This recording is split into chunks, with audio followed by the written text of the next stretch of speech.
Capítulo 7. Medo do futuro. Pois Deus não nos deu espírito de covardia, mas de poder, de amor e de equilíbrio. 2 Timóteo 1:7. Com estas palavras, somos dirigidos a outra causa da condição da depressão espiritual. Como vimos anteriormente, o diabo é astuto e pode até se transformar em anjo de luz para nos enganar. Mas não para por aí. Ele também é persistente e jamais desiste de nos atacar.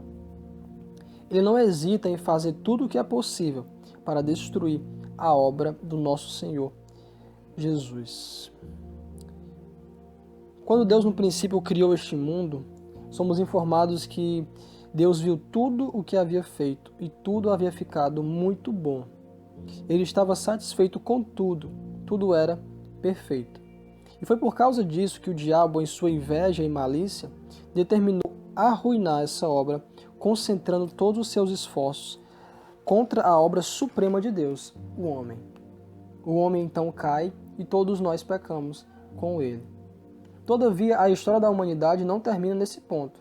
Deus propôs e planejou um grande meio de salvação. Essa é, sem dúvidas, a extraordinária glória de Deus. A redenção é uma obra maior até do que a criação, pois Deus teve que enviar seu único filho e fazê-lo morrer em nosso lugar. Levando em conta essa gloriosa redenção, o diabo tem como objetivo especial de ataque os herdeiros da salvação, os cristãos. Vimos como o diabo procura nos deprimir, fazendo com que fiquemos presos ao passado e a remorsos inúteis. Entretanto, se isso falha, podemos estar certos de que ele mudará completamente a sua estratégia, fazendo com que passemos a olhar agora para o futuro. Vamos examinar agora o caso daqueles que estão sofrendo de depressão espiritual porque têm medo do futuro. Sim, eles temem o futuro. As Escrituras estão cheias de ensinamentos a respeito disso, mas creio que o maior exemplo que temos desse assunto é o jovem Timóteo, a qual Paulo escreveu esta epístola. Timóteo parecia ter medo quanto ao futuro, o que obrigou Paulo a escrever para o jovem para ajudá-lo nessa situação. Não vamos gastar tanto tempo com Timóteo, mas vamos usá-lo como exemplo de alguém que estava espiritualmente deprimido por causa do seu medo do futuro. Afinal, quais são as causas dessa condição? Por que as pessoas temem o futuro? Bem, não há qualquer dúvida de que, antes de tudo mais, devemos mencionar o temperamento da pessoa. Temos nossas características particulares, nossas virtudes, nossos defeitos, nossas fraquezas e imperfeições. É muito importante que mantenhamos isso em mente. Devemos entender que a regeneração que Deus opera em nós não exclui nosso temperamento ou nossas características. O que ele faz é plantar dentro de nós a vida divina e espiritual. O seu temperamento ainda permanece o mesmo. O fato de ter se tornado cristão não muda o fato de que você terá que viver consigo mesmo, do jeito que você é. Paulo, após sua conversão, continuou sendo o mesmo homem que era antes da conversão. Pedro ainda era Pedro, João ainda era João, em temperamentos e características essenciais. É nisso que vemos a glória da vida cristã. É como a variedade na natureza e na criação. Olhem para as flores, não há duas idênticas. É na variedade que Deus demonstra os seus maravilhosos caminhos. E é exatamente assim na igreja. Todos somos diferentes. Nossos temperamentos são diferentes. Todos somos diferentes. E isso é glorioso. Deus distribui os seus dons através do Espírito de diversas maneiras. Então, antes de tudo, colocamos o temperamento.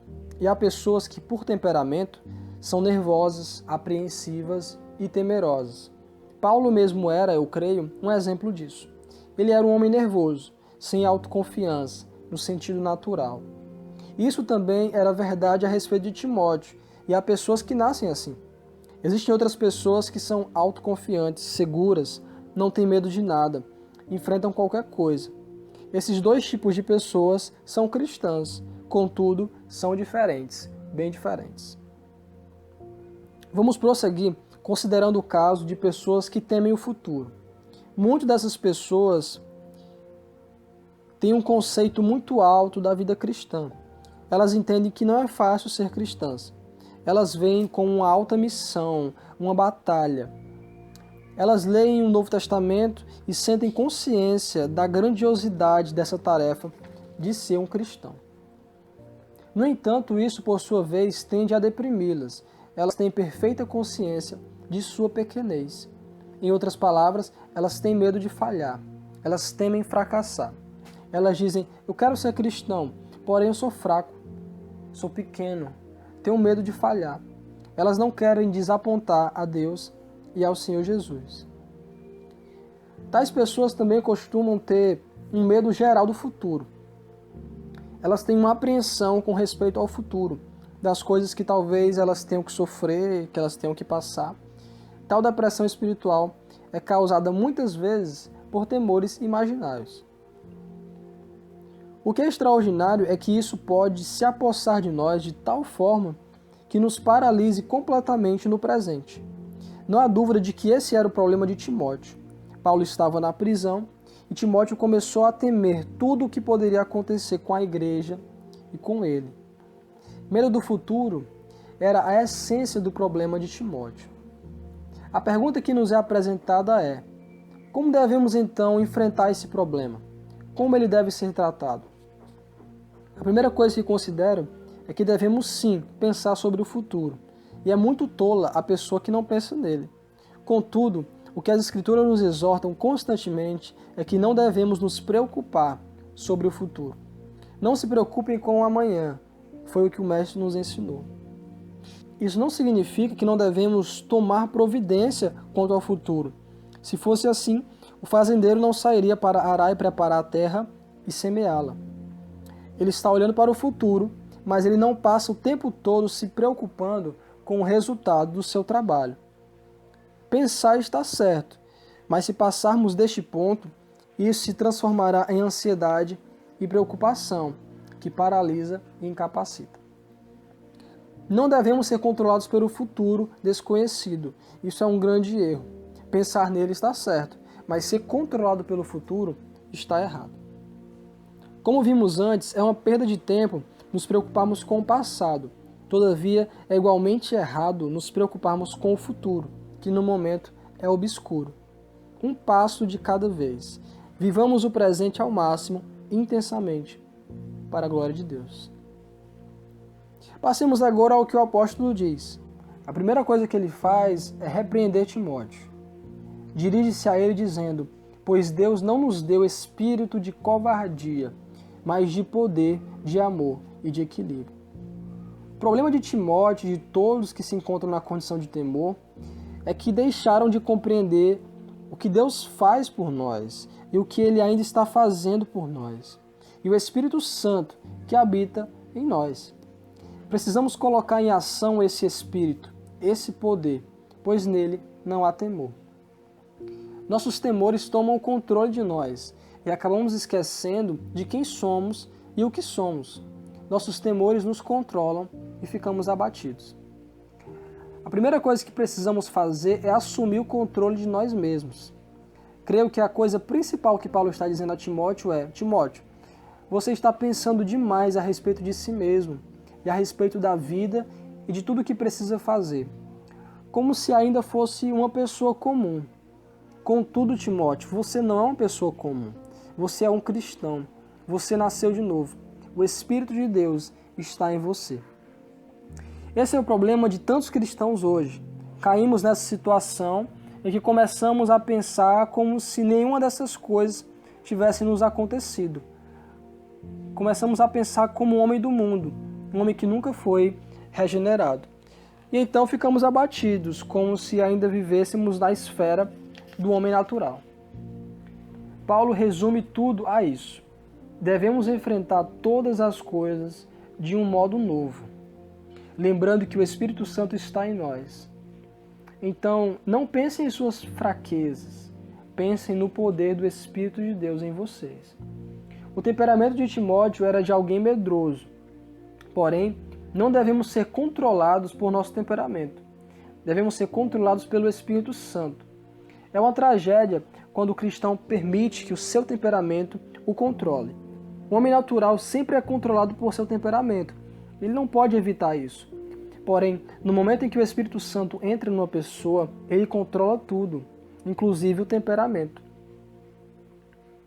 Esse é o milagre da redenção. O temperamento permanece, mas não está mais no controle. O Espírito Santo está no controle. Deus não nos deu espírito de covardia. Que espírito então ele nos deu? Nos deu poder. É o poder de Deus operando em nós. Isso se refere a tudo, não só a vida cristã, mas significa que esse poder opera nas tentações e pecados, nos dando poder para resistir, poder para prosseguir e poder para perseverar até o fim. Esse é o grande poder que opera em nós. Paulo diz a Timóteo: não fale assim, Timóteo. Você está falando como um homem natural. Deus lhe deu o seu espírito. Vá em frente, ele vai estar com você. Você nem vai se conhecer, vai ficar espantado consigo mesmo. Esse é o poder de Deus e ele nos foi dado. E o que você e eu devemos fazer quando somos tentados a ficar deprimidos por causa das adversidades é dizer: eu tenho o Espírito Santo. Ele é o Espírito do poder e ele me controla. Por fim, Paulo nos diz que o Espírito de amor opera em nós. Por que ele citou amor aqui? É simples. É esse Espírito que nos libertará do autointeresse, da autodepressão, da autopreocupação. O grande amor de Deus invade nosso coração, nos enchendo da sua graça. Só assim nós venceremos. Ao passo que eu o amo cada vez mais, mais desse poder eu tenho, porque eu estou absorvido nele. E então, continue pensando no amor do Filho, em sua extensão, comprimento, profundidade. Conheçam esse amor, pensem nele. Ali está o amor na cruz. E o que ele está fazendo ali? Ali ele morreu por nós, para que pudéssemos ter vida e poder. E à medida que começarem a entender algo a respeito dele, vocês vão se esquecer de si mesmos. Não devemos pensar em nós mesmos como pessoas comuns. Não somos pessoas comuns. Não somos pessoas naturais. Nós nascemos de novo. Então busque despertar esse dom. Falem consigo mesmo, relembrando o que é verdade a seu respeito. Relembrando o que é verdade a seu respeito. Não permita que o futuro e as preocupações os escravizem. Lembre-se do Espírito que opera em vocês.